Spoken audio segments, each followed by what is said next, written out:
Well,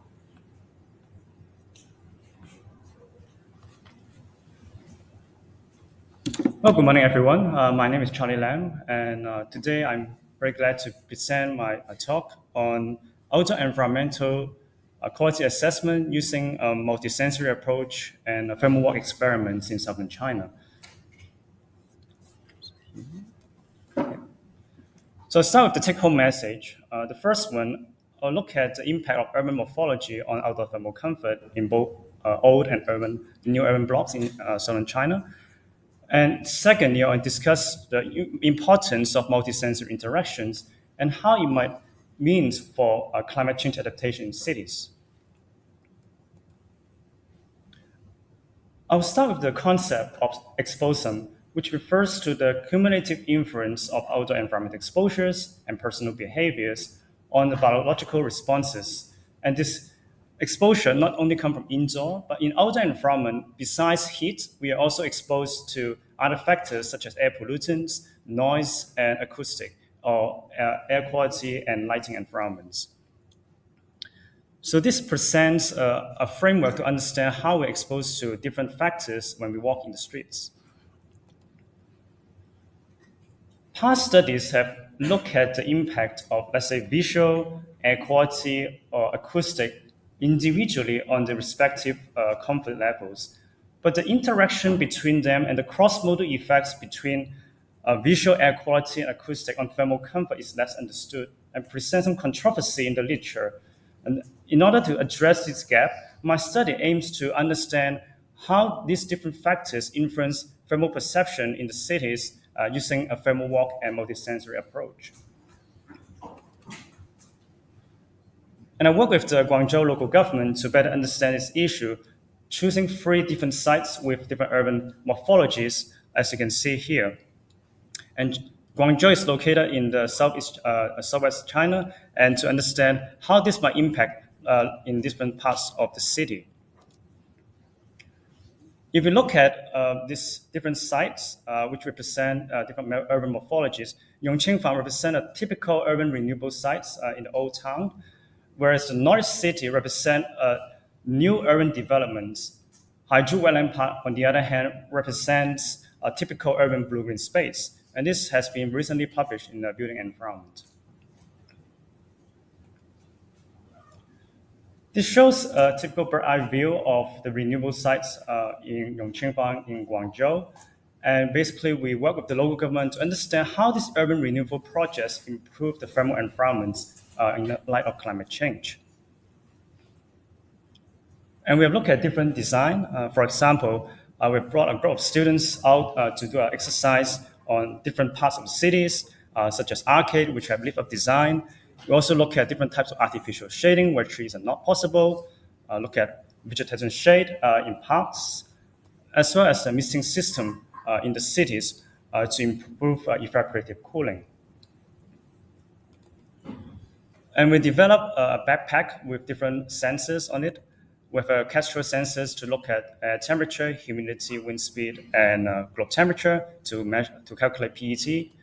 Then we have a lux meter to calculate horizontal illuminance, together with a noise meter to measure decibel levels, and finally with air quality sensors to measure PM 2.5 and CO2.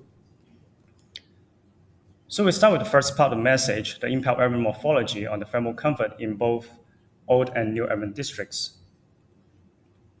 And this is a map of thermal walk. We spent 1.5 hours on September in 2021. We have 14 students going to the walk together, and we have the backpack coming up with them. And in each point, they will have a thermal surveys to look at the perception of the environment together with other environment. And what we found here, in places where there's a tree shade, there's noticeable lower PET levels and a higher thermal comfort level. At the same time, in arcade design, where there's light lift up and better ventilation, the PET is also lower, resulting in a better thermal comfort results. The same cannot be said for new large cities. They're quite shocked to find out that the design of the new city is not actually quite thermally comfortable. In places, I remember walking with the students in this large urban square, there's no pedestrians walking in that street because it's so hot and people feel really uncomfortable with no tree shade in those environments. However, in those wind corridors and with those building shade, there are certain areas that present a lower PET and improved thermal comfort levels. So when I talked to the government, they said, well, they only consider the aesthetic aspect of architecture, but without considering what it means for thermal environment. So there's something that we have to work on to understand how to address those hotspots in those cities. I will move to the next part of my talk, which is the impact of multisensory interactions and what it means for climate change adaptation in cities. And firstly, I found that glare levels actually increase thermal discomfort. So here we see as glare perception go from not glaring to very glaring, the percentage of respondents who feel very hot to extremely hot increased significantly. So there's a cross-modal effects between glare in the cities like buildings and how it influence the thermal perception of people in the environment.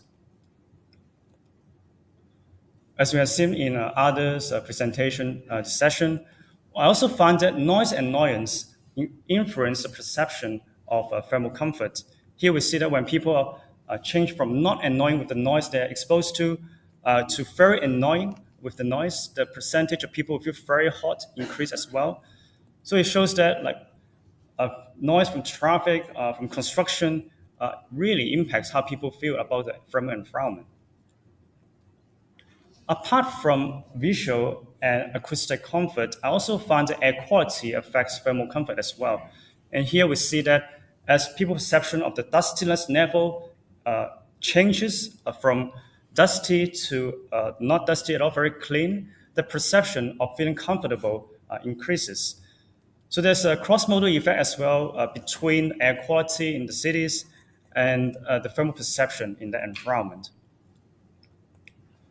Apart from outdoor environmental exposure, I also look at psychological factors when they walk in the streets, such as irritability and perceived fatigue. When people are feeling more irritated with the environment they're exposed to, the percentage of people who feel very uncomfortable increases. Similarly, when people are very tired when they walk in the streets, the percentage of people who feel very uncomfortable increases as well. So that brings to a conceptual framework. When people walk in the streets, they're not just exposed to thermal environment alone, they're also exposed to solar radiations, glares, noise, and air quality, as well as the psychological status as they are exposed to. And all these factors needs to be considered when we understand how people thermal comfort form in the environment. And these cross-modal effects would be interesting to explore further in different thermal environments and different climate zones. So I call there's a need for a paradigm shift from understanding how people adapt to climate change and extreme temperature. Previous studies and most conventional approach look at adaptation mainly to heat stress alone, but I suggest there's a need to shift towards that and to embrace the multisensory interaction in the environment and how that can be understood and improve that acoustic, air quality, and visual environment in order to improve the overall comfort of the pedestrian they're exposed to when they walk in the cities. And I want to bring my study broader in terms of study implications of urban climate change adaptation and how it might mean for policy implications. So for global climate change drivers from the global scale to local scale, you will increase the outdoor ambient heat and air pollution in cities. And it might also have different impacts of the aerosol radial effects, which affects the visual environment. In other cities, there's also a source of noise because of transport and fossil fuel extraction and processing. And all this will affect the personal exposure to that environment, not just to microclimate, but also to solar radiation, the illuminance level and glare they're exposed to, as well as the noise and air quality in the cities.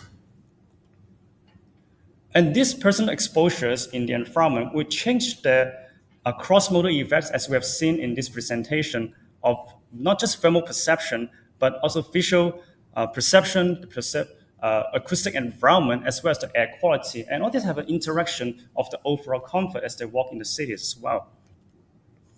And this will affect the psychological status of the sense of pleasure, the satisfaction of the environment they are in, as well as different psychological variables such as the irritable states, as well as the perceived fatigue when they walk in the streets. And I propose this as a thermal comfort research community.